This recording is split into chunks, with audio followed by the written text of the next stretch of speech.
So this is the brand new Razer Blade 16, and it's packed with an RTX 4090, and a lot of people are excited that Razer is making a 16x10 16-inch laptop. I am too, but that's not what sticks out for me.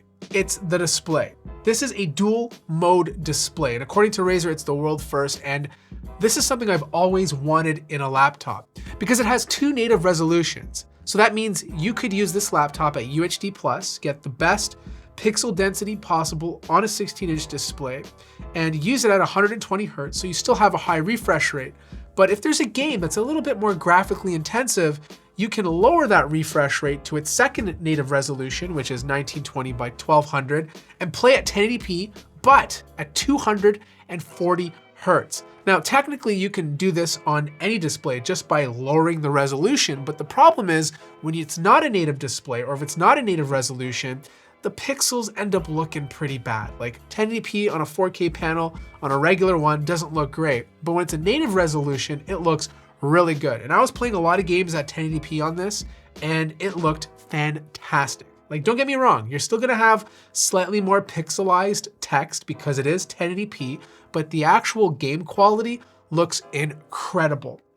Now the thing is, 1080p gets a bad rap, but what takes it to the next level is the fact that there's a mini LED panel in here. Like, this is a gorgeous panel. It gets extremely bright, up to 675 nits of brightness in SDR mode, but it has peak brightnesses over 1000. And I actually played a lot of games with HDR on, and it was beautiful. Like fake HDR, like 400 or even 600 doesn't look that great, but when you have like 1000 and above, it just looks so good. Now, if you are used to a Razer Blade 15 and you're thinking of getting a 16, the overall form factor is pretty similar in some ways. Like, the width of the laptop is almost identical. Like, the 16-inch is obviously a tiny bit wider, but the big thing is it's going to be deeper because of that 16x10 display, whereas the old Blade 15 kept a more traditional 16x9 aspect ratio. You are also going up in weight. Like, this laptop is around 5.4 pounds, plus you add the charger. Thankfully, the charger is a Razer GAN charger, so it's a bit thinner than most other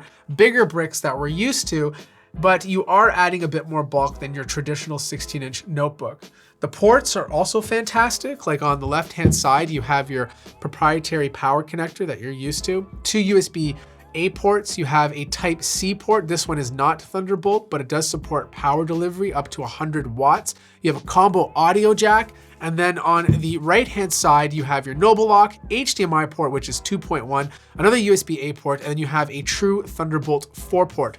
The thing I like about this guy is you don't lose out on an SD card slot, which was only usually reserved for the 17-inch model, but they're also keeping it on the 16-inch model along with the 15-inch version. It is a bit thick. Like, this is not a thin laptop, but I'm glad they went a bit thick just because there's just so much power in here, and if they were to sacrifice the thinness, you would obviously get less performance. Like, the 15-inch model is significantly thinner, but again, you're just not getting as much performance with the 15-inch version.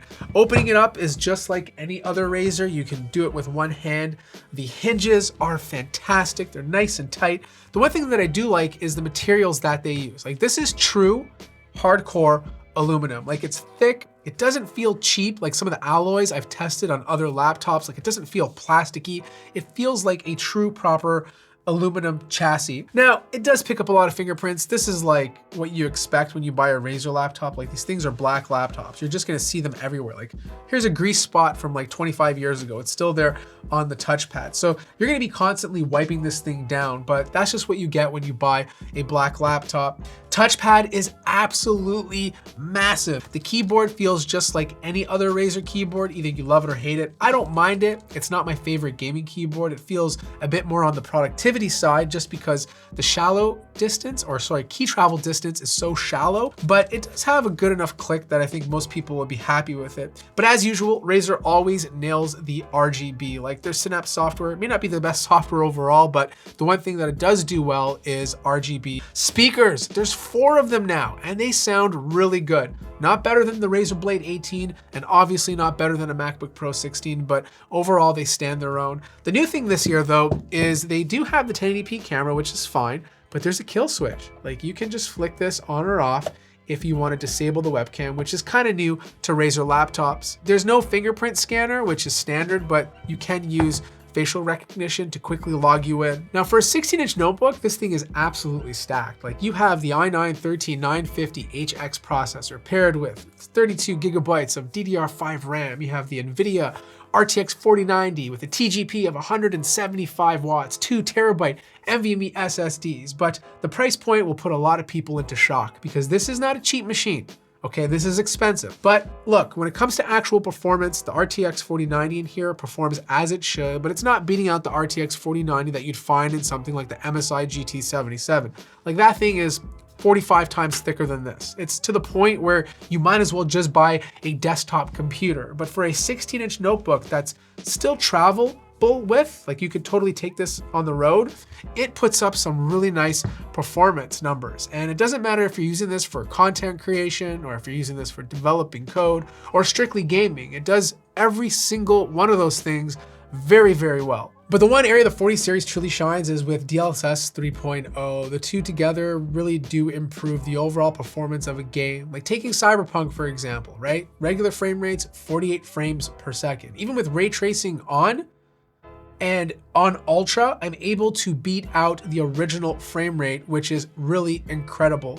And if you turn ray tracing off and just leave DLSS on, the frame rates are even better. And I really hope this technology is implemented in more games coming out in the near future, because people who have a 40 series card, maybe a 4060 for example, will be able to play games that are really visually demanding and meant for more powerful GPUs. And that will just open up gaming to more people. But when you are switching back and forth between the dual mode display, it's not as easy as flicking a switch. You gotta go to the Synapse software, you gotta select 120 hertz for the UHD Plus or 1920 by 1200, and it does require a restart. So every time you do that, you will have to restart the computer. The Mux switch is not baked into Synapse anymore, which may be a good thing. You have to go into the NVIDIA control panel.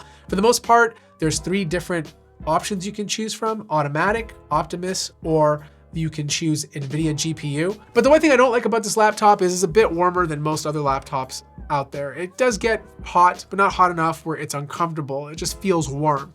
And look, when I checked the temperatures and I checked the numbers, nothing was overheating. It wasn't thermal throttling. It wasn't hitting 100 degrees Celsius. Yes, it would spike up into the 90s, but then after a few seconds, it would steady out in the 80s and it would just center there for a while. Clock speeds did get reduced, but not to the point where performance on this was unacceptable. Now, because it gets warm, fans do have to go on. Custom mode, where you crank the CPU and GPU to its full potential. I never bothered overclocking it. There's no point. Like the thermal limits of a laptop can only push so far, especially in a chassis this thin. But if you are using custom, fan noise will be over 50 decibels. And as soon as you load a game, the fans will kick on and they will go over 50. If you don't want to hear any fans or you want the fans to be lower, I suggest balance mode. You will lose some performance, like you're dropping down to around, I think, 135 watts TGP, which is still more than respectable. And it actually is still faster than last year's Blade 15. And it's fine if you're playing most lighter titles, but if you want the fastest performance, you gotta leave it on custom. Also, I tried my best to get this thing opened up. Usually it's never a problem for me to open a Razer laptop. It's straightforward.